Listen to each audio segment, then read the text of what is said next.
These are certainly not the only science fiction books that you can read in one sitting, but they are mostly the first ones that came to my mind. There's classic and modern science fiction, and I'm also aiming for this to be a varied and dynamic list, which is why I'm starting with the fairly obscure The Saturn Game by Poul Anderson. The Saturn Game, which is sort of short story, novella length, was published in 1981, and I say fairly obscure. After all, this did win the Hugo and the Nebula Award for Best Novella, but it's more than 40 years old, and you just don't hear it talked about much. That's unless you watched me talk about it last year on my Saturn science fiction episode. The broad theme of the book is a rescue mission on a distant moon. An imperiled crew is in need of a rescue that is complicated because of a fantasy role-playing game in which the endangered crew members are all participants. The Saturn Game is more of a science fiction fantasy mix, and the fantasy is coming mostly from the role-playing game that the astronauts engage in to pass the time during their mission.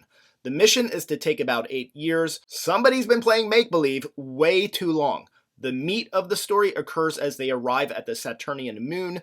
The psychological angle in the story is very interesting, and I recommend this for the examination of how personal reality and perception of the world is altered because of the elaborate fantasy world that has been imagined. The fantasy world itself and the characters are not super dynamic, but the psychological aspects of what's going on will pull you in and hold your attention enough that you may finish this the same day that you start it. Remote Control by Nnedi Okorafor, published in 2021.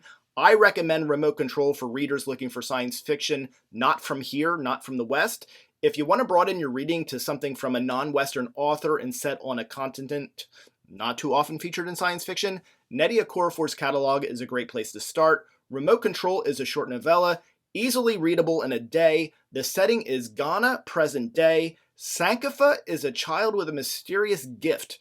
One night while watching the stars, she discovers something, and this something discovers her. The object appears to be responsible for imbuing her with a power, usually triggered by anger or heightened emotion, that leaves a staggering death toll in its wake. It doesn't take long for the legend of the danger that accompanies her to spread across Ghana and perhaps even neighboring countries. Like the rest of Okorafor's fiction, the story doesn't fit into a neat little science fiction box. Elements of the read are fairly fantastical. Sankofa's journey is not likely to blow you away, but what will engage you is the vivid imagery of Ghana, the behavior of others towards this young and deadly girl, and the developing character of Sankofa as she realizes her new lot in life. Murderbot, All Systems Red by Martha Wells. Just last week, I read through the first 3 books of this series again, and I can say with certainty that you can read 1 or even 2 of these short novellas in a day. Murderbot is immediately engaging. The titular character Murderbot is a security unit, robot, android, basically robotic with some organic parts. This particular sec unit has hacked its own governing module, allowing it to ignore human commands.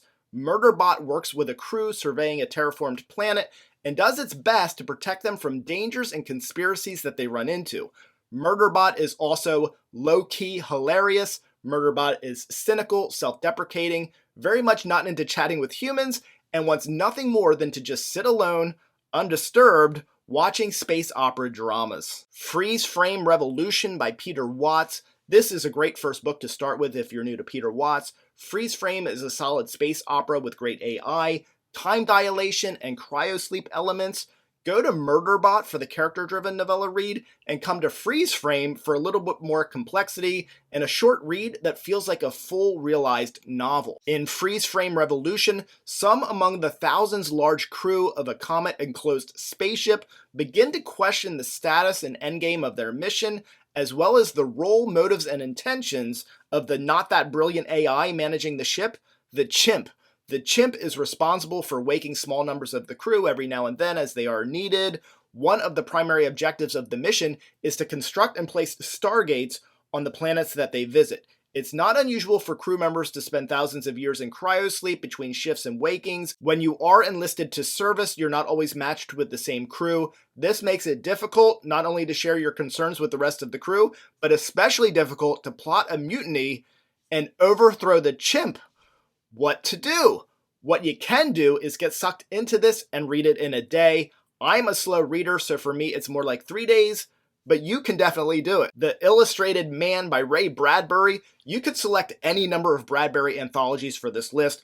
I love this book, and while it attempts to be its own novel, a fix-up of short stories connected by a common thread, it fails miserably at that. So what? The stories are excellent. Some of the all-time great science fiction stories are in this book, and you can read all of them in a day. They are great. However, you might want to save a few stories and stretch it out. Among my favorite stories in the book are The Long Rain. This is set on Venus, and astronauts are traversing a tough landscape and treacherous rains, one by one as they seek to find shelter in one of the sun domes. The astronauts go mad. Another story, The Fox in the Forest, is a time travel tale. Two scientists flee the present to hide in the past. In their original time, the world is at war, and because of their talents, the powers that be wish to force them to create terrible weapons of mass destruction. The first story in the book is called The Veldt. This one feels prescient as the plot centers on parents trying to limit their kids' virtual reality screen time. Remember, this was written in the 1950s. The kids are incorrigible, and the story gets dark very quickly. Kaleidoscope is another brilliant story.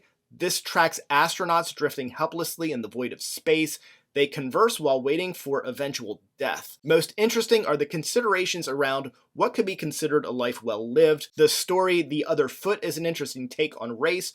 Bradbury imagines white Earthlings fleeing a war-devastated Earth, seeking refuge on Mars, inhabited solely by black people. Binti by Nnedi Okorafor. The Binti series is a fresh take on space opera and alien conflict. An African girl boarding an organic-based spaceship is the first of her people to be accepted into a prestigious university in a different part of the galaxy. Confronted with an attack from the alien Meduse, Binti struggles to find a way to survive, appease, negotiate, and resolve the situation.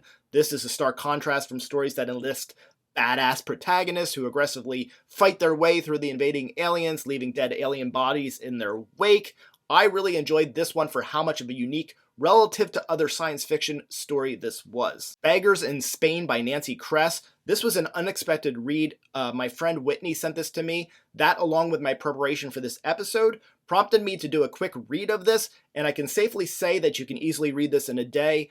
I got very strong Ayn Rand Atlas Shrugged vibes with this one. There's a lot of focus on individuality, valuing the producer, and the judgment and discrimination against the advantaged, highly productive members of society. These similarities to Rand's messaging evoke my confusion regarding the awards that the novella has won. The awards are also surprising as the first half of the book feels very beginning and very superficial. The characters and the dialogue are not great. The second half of the book does improve, however. In Beggars in Spain, a wealthy financier uses his power and prestige to secure the latest secretive fetal bioengineering technology to ensure his daughter will be born with a genetic feature that eliminates the need for sleep. His daughter will be one of a small number of individuals in the world that share this disposition or ability. Sleepless individuals in the world number in just a few thousands. Because, among other things, these children can continue to study, practice, and learn while normal sleepers sleep, their skills and intellectual development provide a clear advantage over sleepers. Where this differs from Rand's work is that the social and economic examinations are much less of a deep dive than they are in Atlas Shrugged. Shrugged obsesses over fairness themes and exploring what producers owe to non-producers. Where Beggars is more dynamic is that it looks, albeit less substantively, at some of the same things, but also asks, what is the point of a life of achievement and the value of being a strong producer without also experiencing emotion, caring, kindness, love, and charity? Despite rolling my eyes for the first half of the book, I can't deny that by the end, I just had to find out how it was all going to turn out. The Hitchhiker's Guide to the Galaxy by Douglas Adams. I recommend The Hitchhiker's Guide to the Galaxy to those who appreciate absurdity in their science fiction reading experience. I think this one lands best with those who enjoy watching science fiction shows as much as they like reading science fiction. Hitchhiker'S has the feel of a long episode of a more comedic Lost in Space. Protagonist Arthur Dent is saved from an about-to-be-destroyed Earth. It's being destroyed due to eminent domain. It's in the path of a planned intergalactic superhighway. Dent and a zany cast of characters will experience an adventure with an end goal of answering the question, what is the meaning of life? At under 200 pages, this novel could easily be read in a day. What will keep you from putting it down is the ridiculousness of the characters and the obstacles that they come across, and the unusual writing style riddled with plays on words, puns, and silly jokes. The Membranes by Chi-Ta Wei. This is a novel translated from its original Chinese. Momo is a dermal care technician living or existing at the bottom of the sea. Like everybody else, she lives in a domed city because the surface of the earth is not livable. But is she really like everybody else? Something's a bit off about her. The only thing that happens up on the surface are the wars, prisons, and maybe some monitored sightseeing and industry. Momo has a troubled history with her mother and an unconventional relationship to artificial intelligence and espionage. The feeling of things in Momo's world not quite adding up is what's most likely to keep you glued to this short read and eager to find out what exactly is up with her. Sailing to Byzantium by Robert Silverberg, published in 1985. If you haven't watched my Time Travel Week episodes last year and you're a fan of this subgenre, head over to my video page and look for those 5 videos. That week was also the first time that I spoke about Silverberg's classic novella, Sailing to Byzantium. You can call this a very short novella or a long short story. The Nebula Awards rewarded the work as best novella, so we're going to stick with that label. It's the short length that lands this on the read in one sitting list. The enjoyment of the story is not heavy action, thrills, or suspense. The value of the reading experience is Silverberg's golden prose and fantastic, vivid storytelling. The presented future is also interesting and mysterious, just not in an edge-of-your-seat suspense sort of way. This is an initial far future setting, the 50th century to be more precise. People live in one of 5 potential copies or recreations of historical cities, cities like ancient Alexandria. The people in this unusual yet beautiful future are inspired to experience each city. In the story, people can be pulled from the past into the future, which is where we meet the story's protagonist, Charles, who's pulled from 1984 New York. For being so short, the story is quite complex. Silverberg presents interesting thoughts about how we view history, how we view ourselves, and implies the question, what's the nature of time? The story is inspired by a Yeats poem of the same name, Sailing to Byzantium. Thank you for watching. I'm Michael Everts, and this is Fit to be Read.